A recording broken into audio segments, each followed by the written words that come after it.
Assalamualaikum warahmatullahi wabarakatuh. Perkenalkan, nama saya Rafla Monsabilki. Saya ingin membahas makalah saya yang berjudul Kritik Terjemahan Syair Abu Nawas ke Bahasa Indonesia, Tinjauan Prosedur Penerjemahan menurut Peter Newmark. Berdasarkan teks sumber dan terjemahannya, yaitu Ilahi Lasulil Firdausi Ahlan. Ya Tuhanku, hamba tidak pantas menjadi penghuni surga. Wala aqwa 'alan naril jahim. Namun hamba juga tidak kuat menahan panas api neraka. Fahabli taubatan waghfir dunubi. Maka berilah aku taubat dan ampunilah dosaku. Fa innaka ghafirudz dzambil azim. Sesungguhnya engkau Maha Pengampun dosa yang besar. Dunubi mislu a'dadir limali. Dosaku bagaikan pasir di lautan.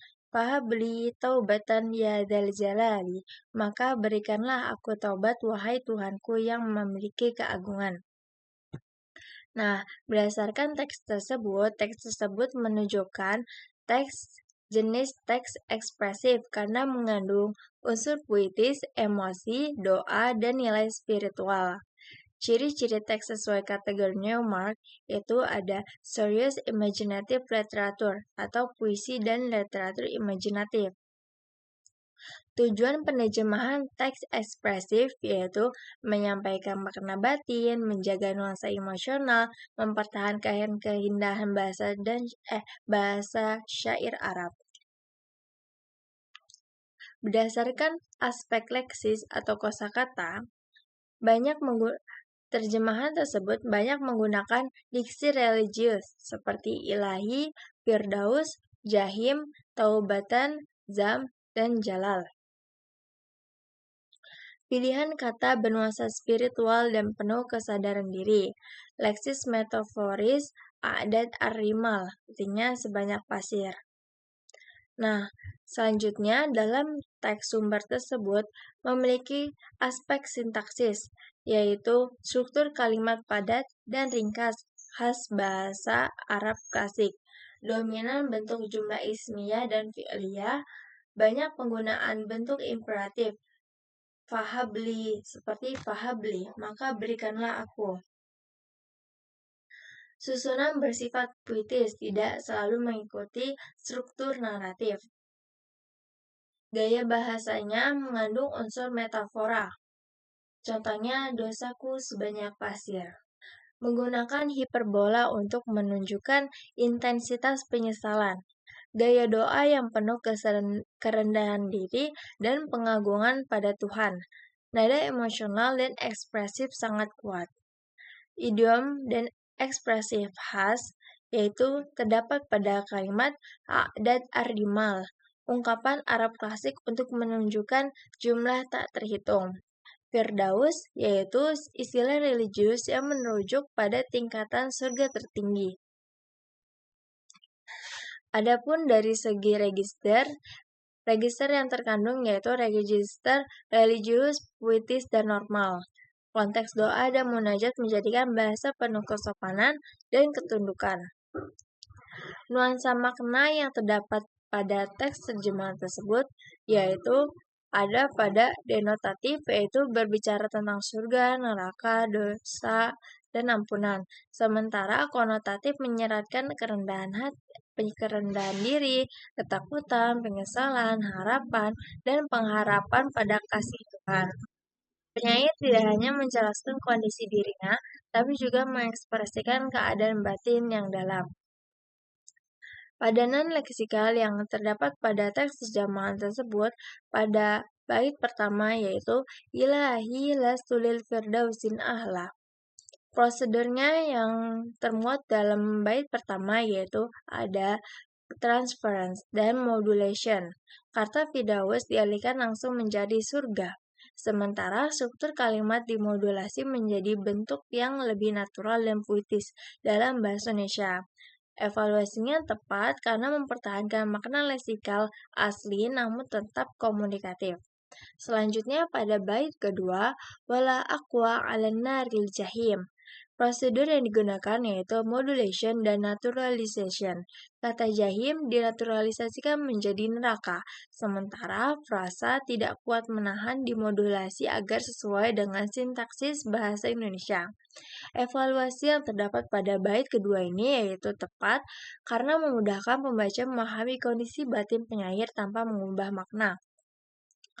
Selanjutnya, pada Fahabli Taubatan Waghfir Dunubi, prosedur truth translation dan adaptation. Struktur imperatif diterjemahkan langsung, sementara penambahan ampunan merupakan adaptasi untuk memperjelas konteks bagi pembaca. Evaluasinya tepat karena penyampaian fungsi komunikatif doa meskipun terdapat amplifikasi ringan.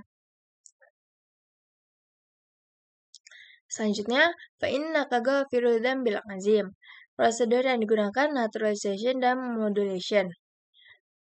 Pilihan diksi yang digunakan Pilihan diksi disesuaikan agar puitis, dengan penekanan pada sifat Maha Pengampun yang mempertahankan nuansa religius. Evaluasinya tepat karena menjaga aspek spiritual sambil tetap mudah dipahami.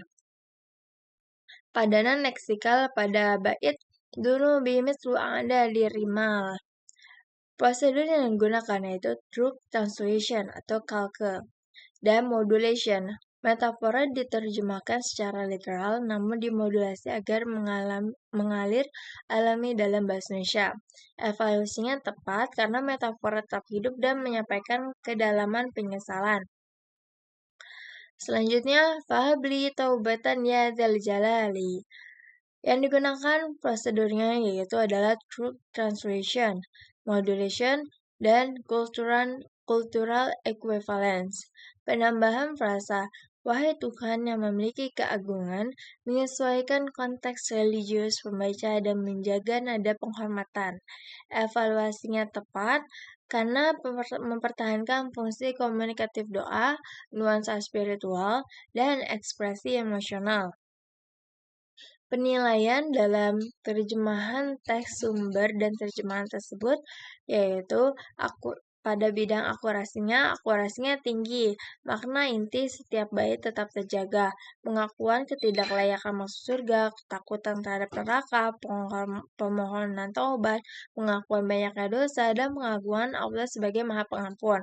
Keberterimaannya baik, diksi puitis dan terstruktur, sintaksis bahasa Indonesia digunakan secara alami, register religius tetap terjaga melalui naturalisasi istilah seperti surga dan neraka. Idiom Arab yang kompleks dimodulasi atau diperjelas sehingga mudah dipahami pembaca tanpa latar bahasa Arab.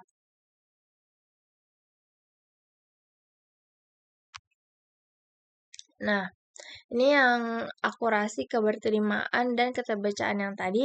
Nah, kesimpulannya itu, terjemahan berhasil menyeimbangkan kesetiaan makna, keindahan bahasa sasaran, dan keterbacaan dengan amplifikasi kecil yang justru memperkuat pesan puitis dan spiritual. Saran dari pengkaji terhadap penerjemahan tersebut adalah terjemahan sudah baik, tapi beberapa perbaikan masih diperlukan, terutama pada konsistensi, register religius, dan pilihan diksi agar nuansa syair lebih puitis. Metafora tertentu perlu disesuaikan kembali agar mendekati teks asli, dan penambahan makna yang tidak perlu sebaiknya dihindari. Dengan penyelarasan gaya, metafora, serta konsistensi kata ganti, terjemahan dapat menjadi lebih harmonis dan indah. Kesimpulannya, terjemahan menunjukkan kecenderungan komunikatif karena lebih menekankan kejelasan dan kelancaran pesan. Meskipun beberapa unsur semantik tetap dipertahankan, secara fungsi terjemahan berhasil menyampaikan nuansa doa, penyesalan, dan spiritualitas seperti dasar teks sumber. Makna inti terjaga, pilihan kata efektif, dan tidak terdapat distorsi sehingga kualitas terjemahan secara keseluruhan dapat dinilai berhasil. Baik, sekiranya itu saja dari saya. Kurang lebihnya mohon maaf. Wassalamualaikum warahmatullahi wabarakatuh.